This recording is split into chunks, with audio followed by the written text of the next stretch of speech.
with Steph today, who is sharing the story of her second birth, a free birth. She tells her journey of finding free birth, feeling like it's crazy, and then planning and having one of her own, the classic story. After we recorded this story, Steph contacted me to say she had remembered a couple poignant details that she wanted to add. So we made a second mini recording, and I've spliced those bits of the story into the sections where she would have told them. And she was right. They were the kind of details that you would want to know. I love Steph's story in its beauty, its simplicity, and in how it transformed her. Enjoy. Well, welcome, Steph. Thanks for coming. Having me, Melissa. I feel like, I don't know if we've actually met in person, have we? I don't think so. No, it's funny too because No, we have not. We have, and you've been to we've my known house, each other like for a while. outside of my house. But yeah, I get all our lovely whipped tallow from you. Yes. It's like our favorite. Everybody slathers it everywhere like in our house now. It's so good. We love it. Yeah, but you're here. You're Okay, here. so not in the tallow capacity, but to tell your birth stories. So where does it begin for you? Where do you want to start? So I have two birth stories, and I'll start with my free birth, which is the second one. Both of them were home births. But the free birth is the one that is really transformative for me. Even though the first one was also quite transformative, but nothing compared to the free birth. So how it started was one June afternoon, I was sitting on the sofa and I was just chilling, and I got a message popped up in my head that says, "My name is Selena. I've chosen you to be my mama. I'm waiting for a body." And I thought, oh, okay. And a few months later, I was pregnant, and a year later, she was born. And my whole pregnancy story was, physically, it was really good. Like, I felt really good throughout the whole pregnancy, but then emotionally, it was a lot of growth. I was learning to stand in my power and own my power the whole pregnancy, which in hindsight, I feel it was exactly what I needed to have that free birth. So when I was first pregnant with her, I didn't know about free birth. I knew I wanted a home birth, just like the first time. But the first time, even though I had a midwife, in hindsight, I realized that it was more a midwife that I had. So she was intervening throughout my pregnancy and throughout my delivery. And I didn't want that. I knew I wanted something else. So I went looking for a different midwife. And the midwives that I've chosen, halfway through my pregnancy, I realized that they were also midwives, just slightly better, but they were debating me, not listening to me, not honoring my choices. And I felt like I had to choose whether to compromise or really to stand up for myself and look somewhere else, even though it's so hard to find a midwife when you are hard anytime halfway through your pregnancy. Well, yes, there aren't too many in Vancouver. Plus, so I did research and found that one midwifery had really good reviews, and people say these midwives really honor their clients' wishes. But my husband was really reluctant to go because they are further away and the clinic is in a more sketchy area. And so I felt like, I'm fighting my midwife and I'm fighting my husband for the choices I want to make. But I spoke with my cousin, who was also very holistic, and she said, you know what, just go and then see what it's like, and see if you could convince your husband after one appointment. And I don't know what I did. I think I booked an appointment and told my husband, I booked an appointment. Do you want to come with me? I can go by myself if you want. And he, of course, went with me. And after the first appointment, he knew, like I didn't have to say anything. He knew this is the right place to be, because they were really listening to what I wanted. Like I said, I didn't want ultrasound. I didn't want to use the Doppler. I can do blood work, but I don't want to do any other tests. And they said yes to everything. Like they would tell me what the pros and cons are, and then say, yes, I honor your wishes. It is your pregnancy. It is your birth. It is your body. So you should be the one making all the choices. We are here to support you. And I felt very supported and heard. It's very different from the two other midwiferys I visited. So yeah, and so that was part of looking for my birth support team, and I needed to get my husband on board because he was very uncomfortable with not doing ultrasound because it's standard protocol. But from my research, I even though I did the first one, and I feel like at the time, at the I think 7-8 week point, I did the first ultrasound, and I was very reluctant. I haven't done enough research, so I went anyway. And it was an extra long ultrasound due to technical issues, but I promised myself I'm not getting the other ultrasounds. And my husband was fighting me for quite a while to do them so that he felt at peace. But then I said, but I don't feel at peace because I feel like we're not meant to peek into our wombs, and this technology is not proven. I don't know how safe it is, and I would rather just tune into my body and tune into the baby to know if baby's doing well, like how nature intended. Yeah, so it was a lot of fight. So emotionally it was stressful, and thankfully we had a doula, and she really encouraged me to just step into my power and talk to him and tell him, this is my body, it's my choice.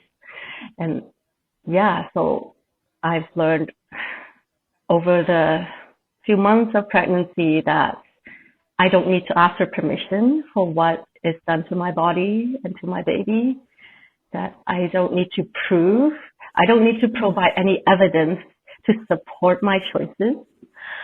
I could just go with my intuition, even though it's very uncomfortable for the people around me. And that is okay. So it's about taking back my power that I've given up.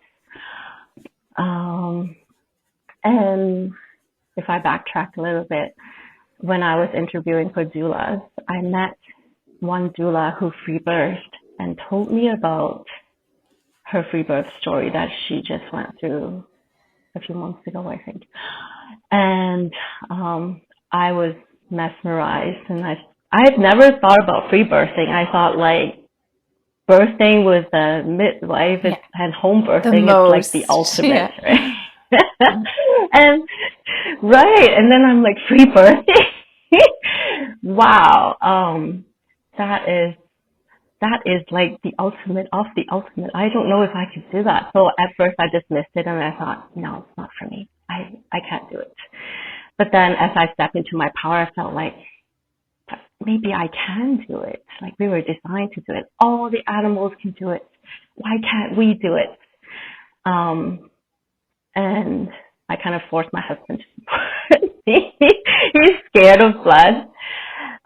So it's like, oh, birthing without anyone there but me, I don't know. But if that's what you want, okay. Because by that point, he already knew there's once I've made up my mind, he could not change my mind.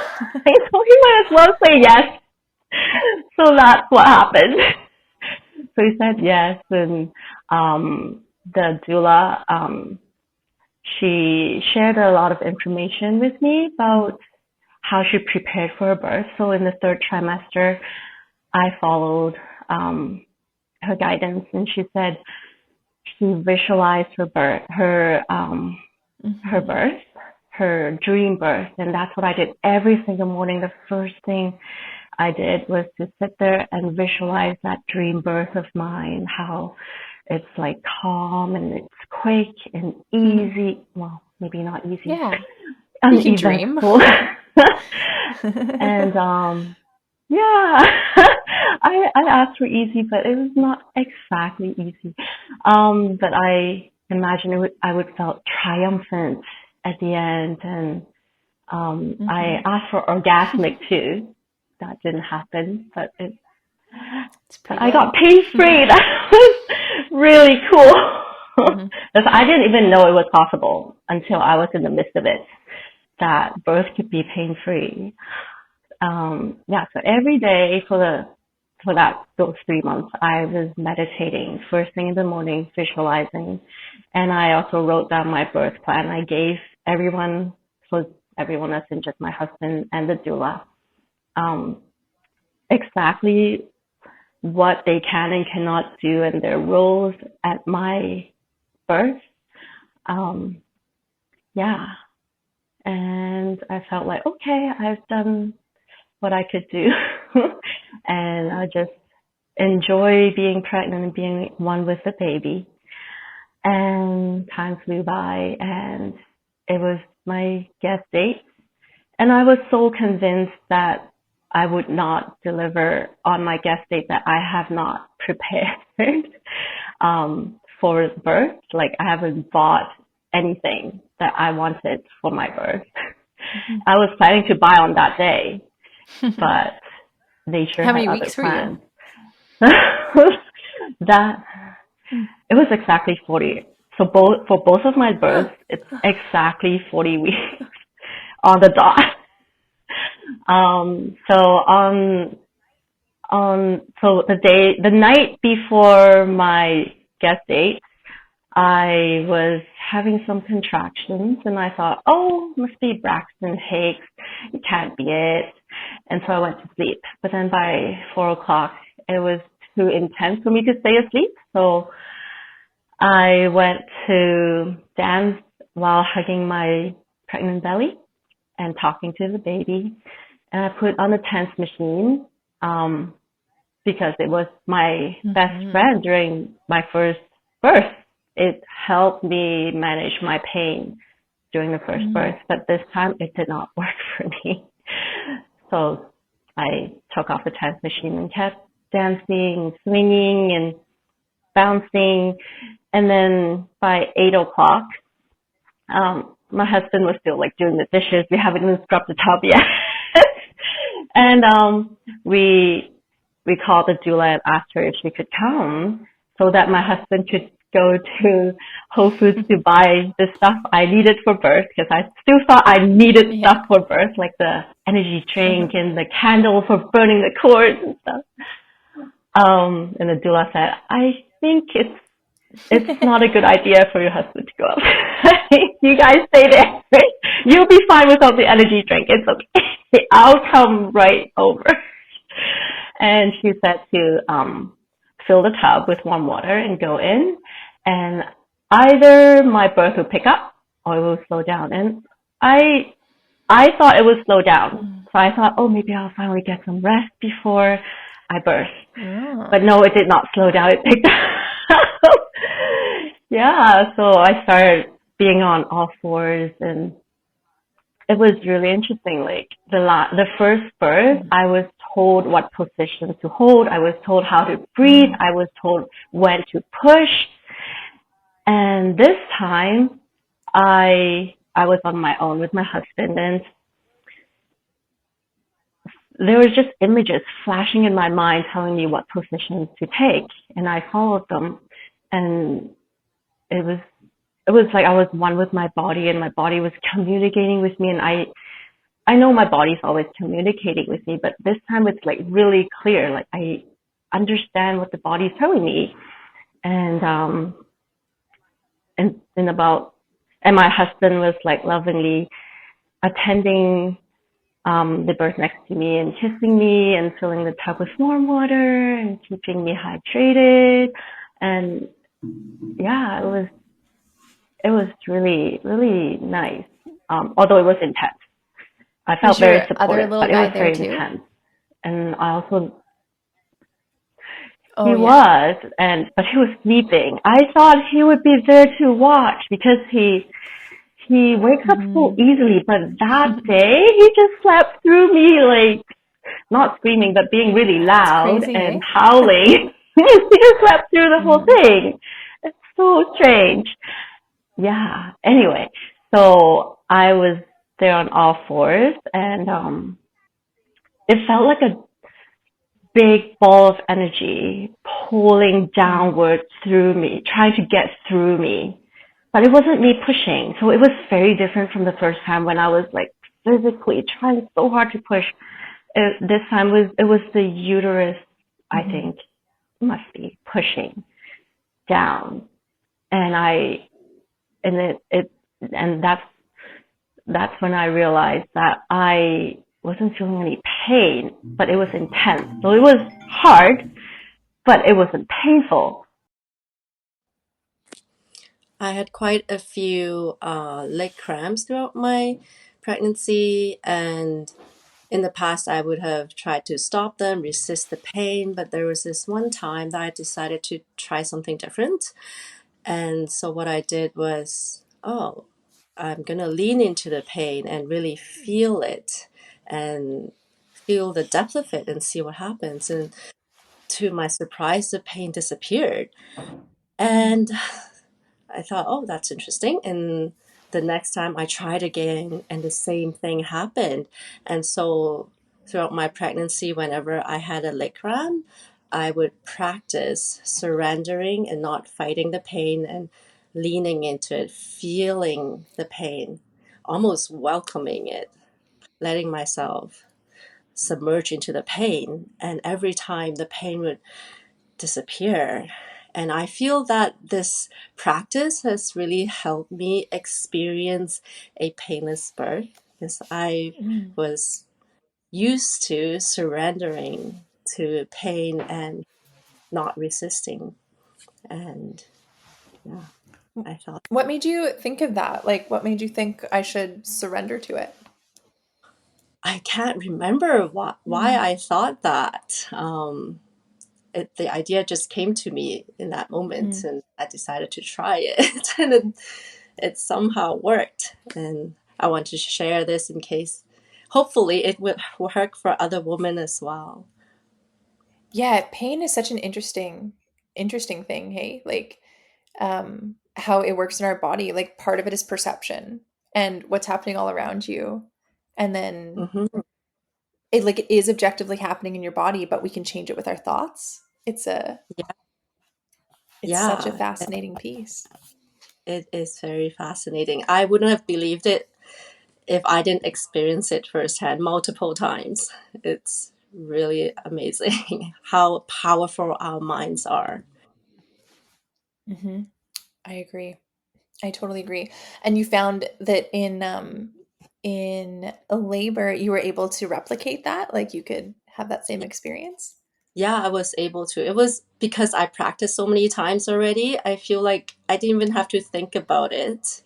I Hmm. already knew how to surrender and how to lean into it, how to like go deeper. Okay, I'll feel the pain even more. I'll open up even more and see what happens. And I ended up having a painless birth, which is amazing. The dream. Yeah. Yeah, that's a testament there to the work of true prenatal care in pregnancy, right? Like, what do you need? Do you need, like, it's inside you, the prenatal care that Yeah, we need, right? That you do that work, and then all of that effort shows up for you in labor. Mhm. absolutely. So well said. Yeah. Um, yeah. So it only took 30 minutes in the tub.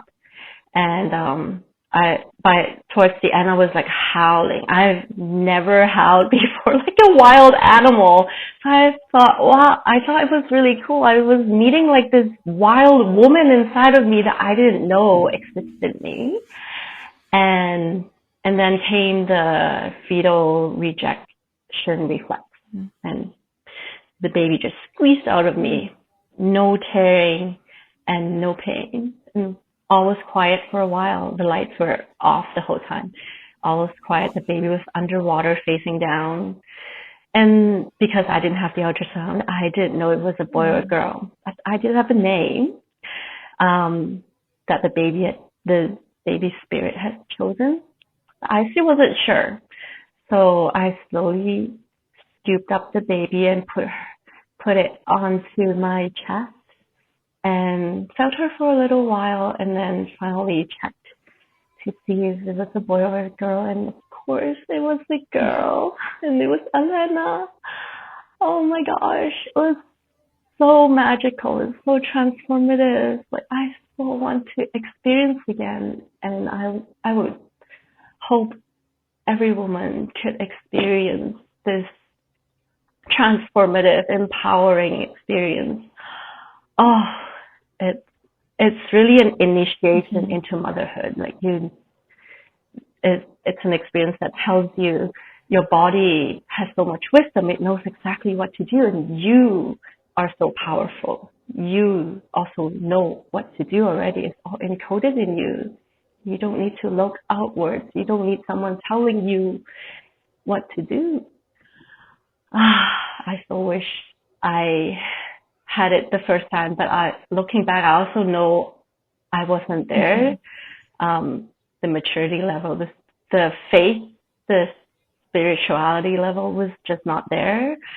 Comparing this to my first birth, where I was just playing the good girl the whole time. I interviewed a doula because the doula was close to home, but the doula who I interviewed was never there. Like, I interviewed her, and then for the rest of my pregnancy, I never saw her. Oh, wow. It was someone else on the team who was there. And yeah, and there was a lot of, the first pregnancy was a lot of fear instilled in me. Like, if you don't do this, it's not good for the baby. You need to do all these tests. You need to test for gestational diabetes. And I can't believe I had that drink. Yeah, I know, me too. Chemical drink. Yeah. I had it, and then they told me, oh, you have gestational diabetes. Now you have to follow this rigorous exercise and diet plan. It was so stressful, and I feel like, in hindsight, I feel like I was malnourished, and so my baby was malnourished as a result. And yeah, there was a lot of worries because of all the tests that were done. Like, there was an ultrasound done, I think, and they told me there was a chance of my baby had a defect, and I was like crying, what if my baby does have a defect? What do we do? But then turns out it was okay. But still, it was like unnecessary stress. Because if you never would have looked, the same outcome would have happened. You'd have your perfectly healthy baby. Like, it did nothing other than bring anxiety. Right, which was bad for me and bad for the baby. And I wish I knew what I knew, but this is my journey. So I had to go from the good girl to the girl who says, I can do it myself. I don't need your help. It's all part of the story, right? Like, I totally relate. Like, we're only available for what we've experienced at that moment. Whatever birth we're having is a snapshot of exactly where we are in that moment. And then the next birth, maybe we're available for a little bit more. Exactly. Yes. Yeah. So did you keep seeing your midwives? Like, so you got the new midwives, and then you didn't invite them to the birth, but did you go to like all the prenatal appointments? And yeah, I did go to all the prenatal appointments, but it's more like going there to chat. Yeah. They didn't really do much because I said no to the Doppler, but they did use the fetal scope.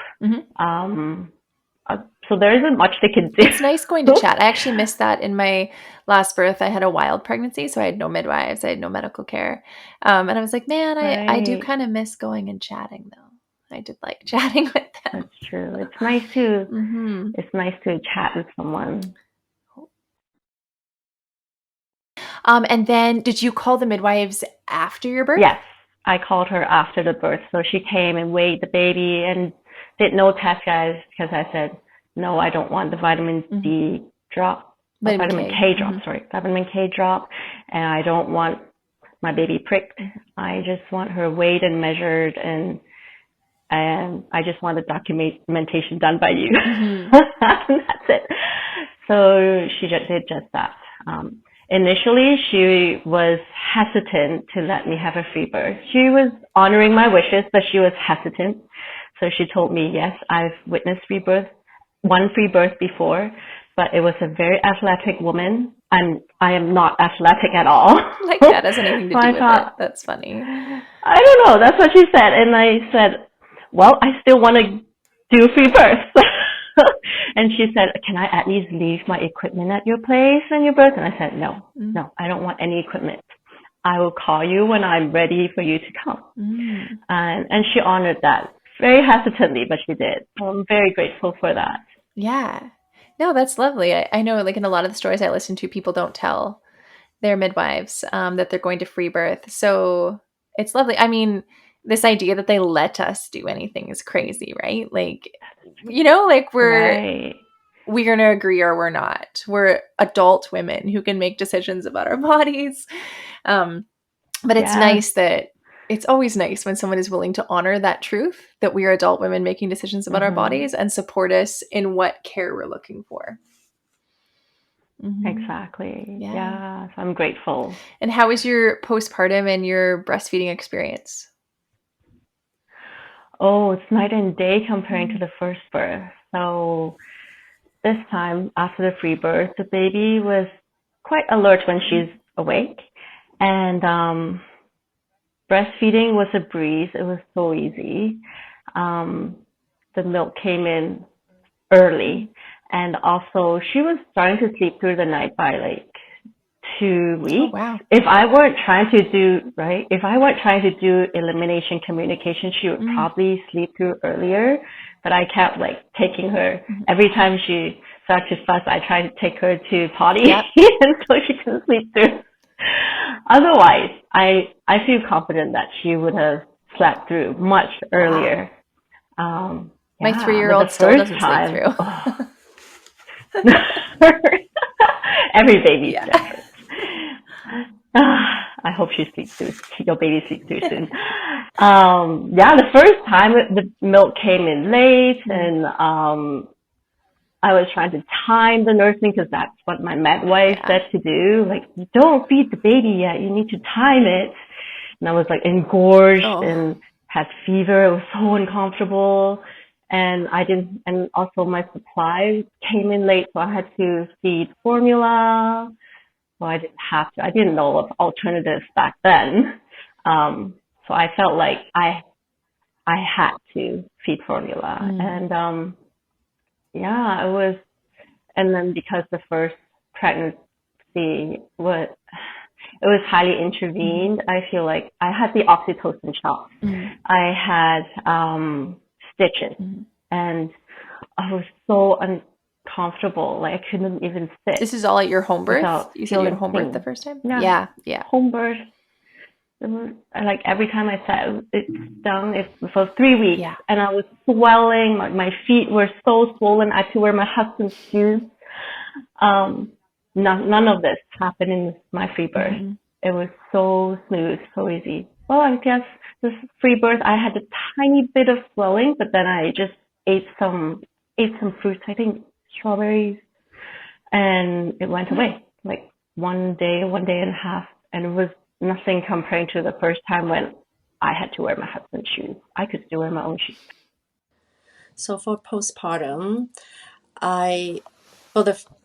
for the second birth, I decided to not have visitors for as long as I feel like I didn't want to have any visitors. So nobody visited except for the midwife and the doula for the first 2 weeks. And then by 2 weeks, I felt, okay, I'm ready for the baby to meet her grandparents, which felt really different from the first birth, because the first birth I felt like, I need to invite everybody over the first day, and it felt very hectic. And the second time it felt very peaceful and grounding. It was a beautiful bonding time, and I didn't feel like I didn't feel bad that I have to let other people see this newborn baby.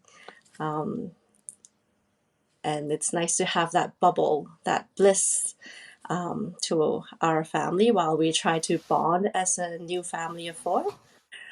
And I also did belly binding. I forgot the exact word for it, but I Mm-hmm. was adamant about binding my belly. I felt it really helped with my lower back soreness, Oh, yeah. and also helped my uterus go back to its Mm-hmm. original position and size more quickly. The midwife said, "Oh, your uterus is healing so fast; it's moving Mm-hmm. back into its spot so quick." So I really liked that. But I Was wish. that something your doula did? Sorry, what's that? Was that something your doula did, or did you do it yourself? I Or did it myself. I wish someone had done it for me. mm-hmm. It was a little challenging to do it Mm-hmm. myself. So I think it could have been done better if someone was there to help me. But my doula didn't know how to do it. Mm-hmm. I didn't want to hire somebody else just to Yeah. do belly binding, so I tried to do it myself. But it was still very helpful. Mm-hmm. And I also followed the Chinese tradition of having like a 30-day postpartum meal, like special meal for the first 30 days. Mm-hmm. Chinese really believe in resting Mm-hmm. after you give birth. It's the time when your body resets and like really absorbs nutrients and re- makes your body better if you nourish it properly, if you rest properly. That's the Chinese medicine belief, and I believe in it too. And so this time I hired a lady who would she would prepare meals for me based on my my body, because in Chinese medicine they believe, and I believe, that different body types need different things. So before I gave birth, she already talked to me and we figured out what my body needed. Mm-hmm. And she prepared all three meals and desserts and soups for every single day Amazing. for the first 30 days. And even for prenatal, she like before I gave birth, she already had like frozen congee and Mm-hmm. soups in my freezer that would last for 3 days or so, I think. And that was amazing. So right after I gave birth, I already had food ready to nourish my body. And for the next 30 days, I didn't have to worry about food. And it was always different food, which was really, really fun too, Mm-hmm. and very delicious. And yeah, I really recommend some kind of nourishment, Mm-hmm. like a meal train, or even hire someone to deliver meals to you after giving birth. And so your body can rest and you could soak in the nourishment and not have to think about what to eat. Yeah. And yeah, I really I miss that. totally agree. I was wishing so much my mom was closer when I was postpartum because like I can't make my own food. I need someone else to make it. So, oh my gosh, hiring someone to make all your food, that's where to spend your money. Yeah, That it's makes so, so much sense. And I love that it's like specific for postpartum and specific for you. That's so mhm. great. Is that what this woman does? Does she do Yeah, that that, regularly? Mm-hmm. and she delivers it to your door 3 times a week. And you're every time you get 2 to 3 days worth of food, and you just put it in your Mm-hmm. fridge, and when you're ready to eat it, you just steam it, or you can cook it. It's already cooked, but you could Yeah. heat it up by cooking, or you could steam it, and it's ready to go. And it's so convenient. So good because you really need that. And it's a lot to ask partners sometimes to do all the cooking, especially if you have a toddler. It's too much. Yeah, Yeah. I feel even for the mothers, like for the Mhm. grandmothers, I mean, it's Yeah, a lot to ask. it is. Yeah. Nonstop for 30 days, 3 meals a day. Hmm. That's a lot. Hmm. Yeah. Oh, I love that. Recommended. Highly recommend it. If you can Yeah. have someone do it, it's Mhm. so worth it. Yeah. Yeah. Tell me about elimination communication. I'm so curious about that. I keep the last two Mhm. babies planned to do it and then was like, "Oh, I don't know what to do." So tell me, how did that go for you? So you read the baby's cue. Every baby has their own cue. Like maybe they do like a pee pee dance, or they would make grunting sound, and that would mean they want to poo or they want to pee, and you would take them to a place that where they would potty. I found it easiest in the sink Mhm. when they're so little, and I would make a sound and like shh for pee pee Mhm. maybe. So everybody's different now. Like mm, to mean poop. Mhm. And over time, they associate the sound to elimination, and they would start going. Um, yeah. And You could start with a newborn. did it work for you? Like, could you, I don't know, like, how did you do it? Were you able to avoid diapers altogether? Or what did you do? No, I didn't avoid diapers. I think it's a Mhm. journey, so I don't think anyone could avoid the Mhm. diapers. Um, but my baby was able to be diaper free by I think two. Mhm. I know some babies could could be diaper free by like Mhm. one or even earlier, but I wasn't that Yeah. consistent. I was doing it part time because it was just It's too nice you much can do for me that, to monitor right? Because her. sometimes, like, my thought is like, "Oh, I just can't commit that much," but you don't have to. You can do it part-time. So You it's don't yeah. have to. You can do it part time. It might just take a little bit Mhm. longer. I think when Alana was a baby, she was trying to communicate with me maybe a few days in, I don't remember the exact time, but she was looking at me and making some sound, but I didn't understand. Mhm. Mhm. and and then later on I found out she was peeing. Mm. So you could learn through trial and error as well. Yeah. um, You're just getting to know each other. yes, Mhm. yeah. The second time around, it felt very spiritual. I was like she didn't cry too much, but I was holding her at night. She was crying at night, and I had her on my chest, and I would walk around and tell her, I know you're new to this physicality and new to this body, and it might feel very uncomfortable. I'm here for you. And she would calm down, and yeah, it feels very magical. Like I have a very different view of what birthing means the second time around. Mhm. It feels like it's a spirit entering the physical world, and we are the portal, which makes us so Yeah, special. it is. It is so special. I'm so honored to be a mother, to have birthed two souls into this world. Yeah, and then we just get to hang out Magic. with them all the time. It's so good. Yes, it is such an honor to raise the next generation of humans. It is. It's true. And when Yes. we're lucky enough, like, it requires a lot of awesome privilege on our parts, right? To be lucky enough to birth them in peace like that. It's like a whole nother level of beautiful. Mhm. Yeah. And then now in the playground, I don't know, sometimes I hear people say how horrible birth is, Mhm. and I feel, oh, but you don't know the truth about birth. It could be so beautiful. It doesn't need to be so scary and so urgent Mhm. and so life-threatening. I wish you know. But I also know I need to honor other people's Yes, where they um, are. journey. Yeah. Yes. It's true. So, That's why one of the reasons I wanted to start this podcast is those were all the stories I heard in my first birth, were the ones where it was scary, maybe like somebody almost died, or just that it was like really painful and awful.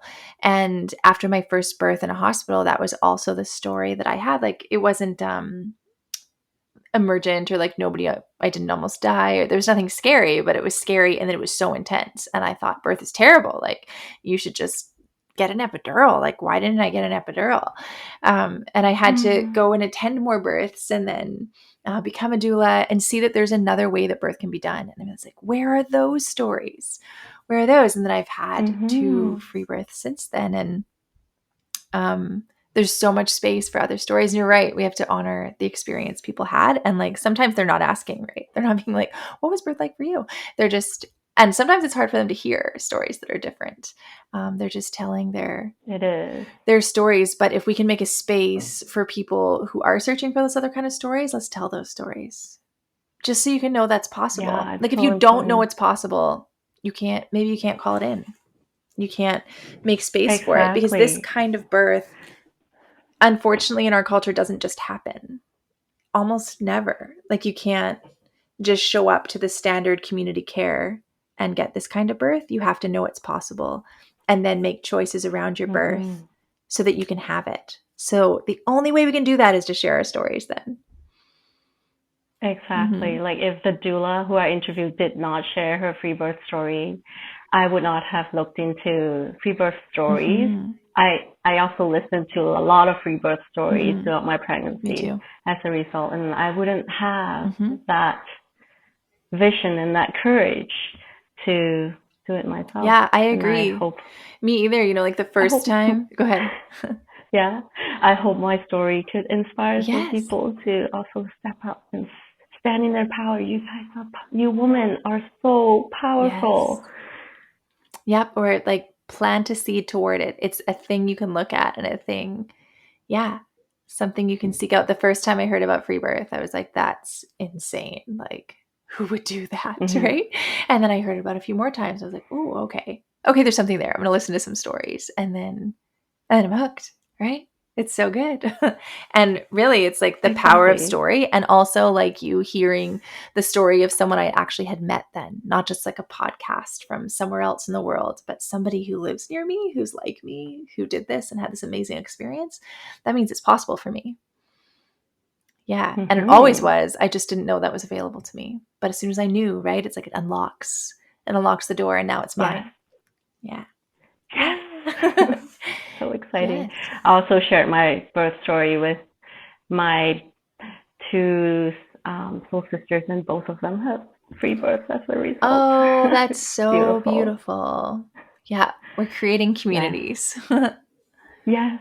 Yes, I love it. Oh, thank you so much for sharing your story. Tell me if... Thank you for having me. Yeah, if people wanted to contact you, how would they connect with you, and like what sort of offerings do you have out in the world right now? So you could find me on Instagram. My handle is This Life of Steph. And I make my own whipped tallow from grass-fed beef suit. Feel free to contact me and I can sell you some. And you could also email me if you have any questions, if you want to chat about birth or prenatal, postpartum, anything. You could email me at raisinglittlelight@gmail.com. Great. I will put those details in the show notes, and I highly recommend the tallow. My husband and I are always like, every time we get a new jar, we're like, it's better than the last one. Like, her skills grow. We love it. Yes. Yeah, so good. So glad to hear music to my ears. Excellent. Thank you. Well, thank you for sharing. It was lovely chatting with you. Thanks for having me. Thanks for listening. You can head to Instagram and birth.throughtheveil to see birth pictures or just pictures from each episode. The show notes have links and more ways to connect, along with the link to submit your birth story. I would love to hear it. New episodes of Through the Veil come out every other Tuesday. You can follow, subscribe, share, rate, and review this podcast to be in support. Until next time.